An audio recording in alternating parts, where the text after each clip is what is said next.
Hello, my name is Sam Cummings. Good afternoon. This is my personal management philosophy.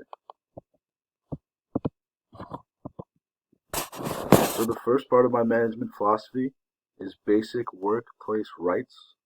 So, I believe that everybody has natural rights, but it is most important to respect those rights in the workplace because, we're being professional and we have certain responsibilities for each other. So, natural rights. There are many definitions, but I chose one from Thomas Jefferson.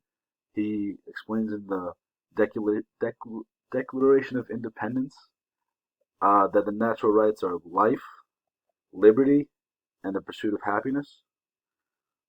Like I said before, there's many different definitions. Natural rights are something that has been talked about for a long time. There are biblical stories about it. There are Greek philosophers that talk about this and elaborate on these natural rights. And I believe as a manager, you should give all of these natural rights respect, the respect they deserve. And as a manager, also help the employee live a life where they're free and they can pursue what they want, what satisfies them. My next point is that all men are created equal. And this is just a quote from the Declaration of Independence again, but this obviously incorporates more than just men.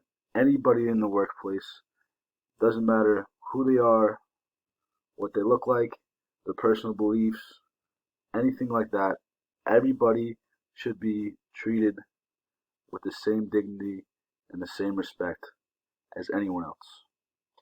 And this as you actively as the manager, as the leader of the work environment, as you create this type of environment that includes everybody, it will decrease in groups and out groups. It will make for a more judgment free environment where people are free to share ideas and don't feel like they have to agree with the group just because they might be scared of social situations, scared of social pressure. If you set the example that everybody is equal and everybody's opinion matters, then you'll get a more open, free flowing work environment that is better for change and getting uh, exchanging ideas. And this is also from the Declaration of Independence. Both of these ideas were kind of from the same original theorist, Thomas Jefferson. My second point is workplace standards. So as a manager, I want to create the workplace standard so then I can build off of it. So when I first create a workplace standard, I use Frederick W. Taylor as an example, the creator of scientific management, because I believe as you try to develop these workplace standards per job or per group, you have to understand the efficiency and how that job and what's expected of that job and give that employee that standard. If an employee can do better than that, we'll move on to that later. But that standard is going to be, what's expected. And as a manager, you shouldn't expect mediocrity. And employees should understand that you have a standard, and if you don't live up to that standard, you probably won't be here for very long. And if bring yourself down, you may bring other people down in the environment, in the workplace, and we do not need that.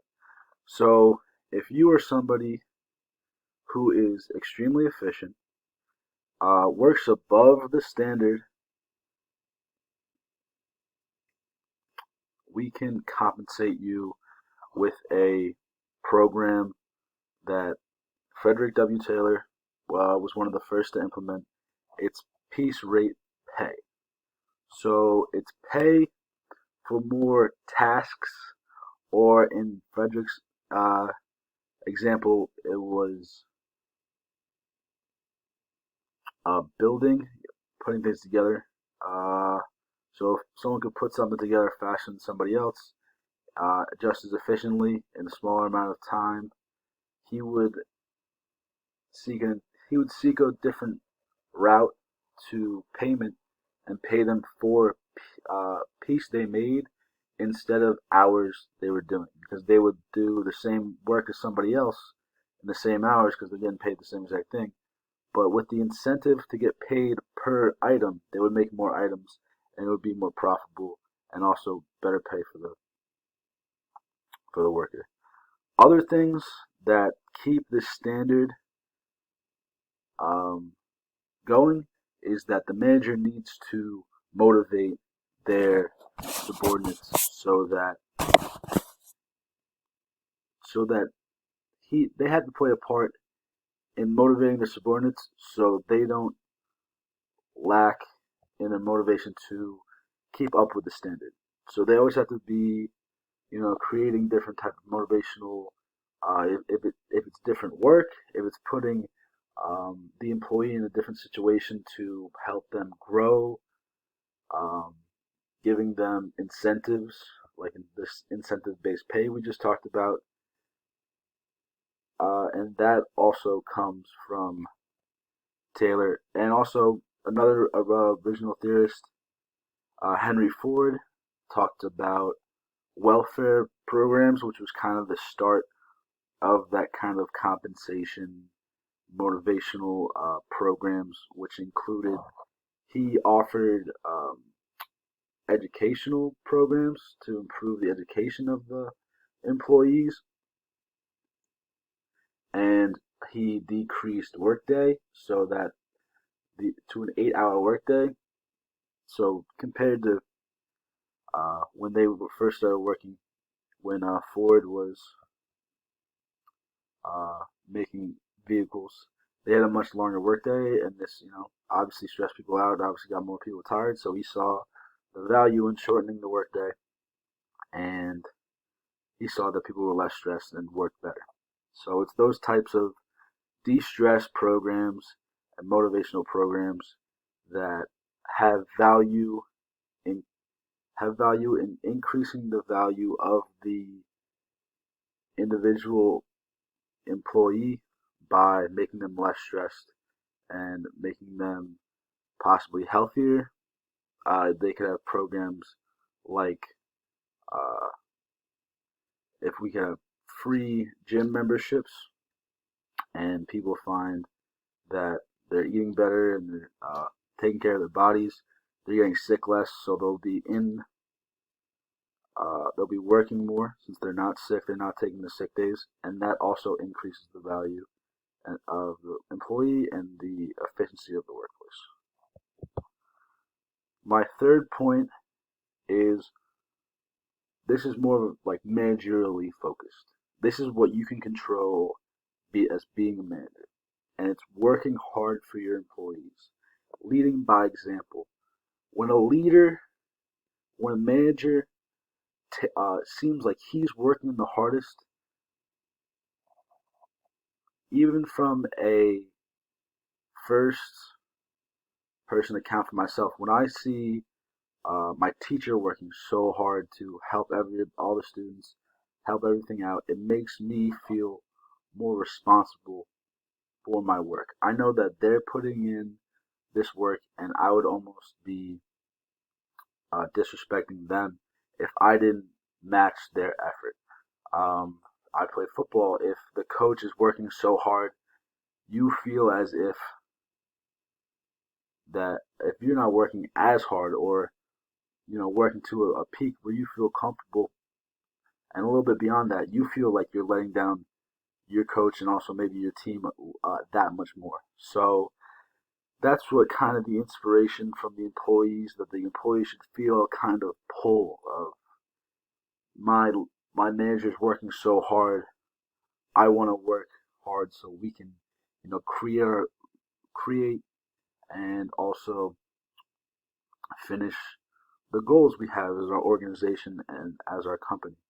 And this leader working hard, this manager working hard, sets a standard as well. So this standard of working hard at the top of the food chain will trickle down, and it will affect the employees.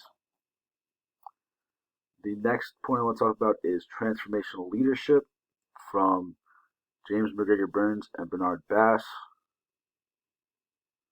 And this is motivating your employees in a different way besides leading an example. This is more of a face-to-face. This is more of a talking to them, motivating them, using your charisma to influence your employees so that they improve, they change for the better, and you do that with a certain amount of intent that also shows your hard work and that you value your employees and that you've taken interest in their success. And hopefully through James McGregor Burns and Bernard Bass kind of have two different pathways to transform their employees, but both have to do with influencing them to fulfill their bottom needs and in the beginning, and then fulfill like their self-fulfillment needs at the end, so they can grow and change, and hopefully they'll grow and change into leaders. And that's one of the top goals of transformational leadership, is to create more leaders within your organization. That is the end. Those are the end of my my presentation. That is my personal managerial philosophy. I hope you guys enjoyed. I'll be watching your videos, and thank you for your time.